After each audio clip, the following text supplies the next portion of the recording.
அப்போ எம்பிபிஎஸ் கிடைக்கல, MBBS interview போனால் கிடைக்கல. அடுத்தது ஐபிஎஸ் தான். என்னங்க 9ஆம் தேதி பிறந்தா போலீஸ் ஆயிடலாம், அது ஒரு சீக்ரெட் உங்களுக்கு சொல்லு. 6ஆம் தேதி 9ஆம் தேதி பிறக்கிற எல்லாருமே உயரமாக வளருவாங்க, அழகாக இருப்பாங்க.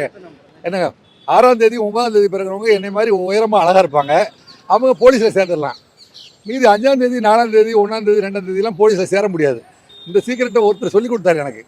அதனால் நான் என்ன செஞ்சேன், அப்போ நம்ம டாக்டர் ஆக முடியலன்னா போலீஸ் தான். விவசாயியை நம்ம பண்ணிகிட்ருக்கோம், எங்கள் அப்பா விவசாயி, விவசாயத்தையே மறுபடியும் ஏன் கற்றுக்கணும். அதனால் நான் செஞ்சேன், போலீஸை செலக்ட் பண்ணி என்சிசியில் சேர்ந்து, ஸ்கூல்லேயும் என்சிசி, காலேஜில் என்சிசி, என்சிசிபி சர்டிஃபிகேட், எப்போவுமே கிரவுண்டில் ஓடுறதே பழக்கமாக வச்சுட்டு இருந்தேன். உலகத்திலே சிறந்த பதவி என்ன, அது போலீஸ் பதவி தான். 6ஆம் தேதி 9ஆம் தேதி பிறந்தவனலாம் தயவு செஞ்சு கிரவுண்டுக்கு போ, நல்லா ஷார்ட்ஸ் வாங்கிட்டு ஓடிட்டே இரு, உன்னை நீ தயார் பண்ணிக்க.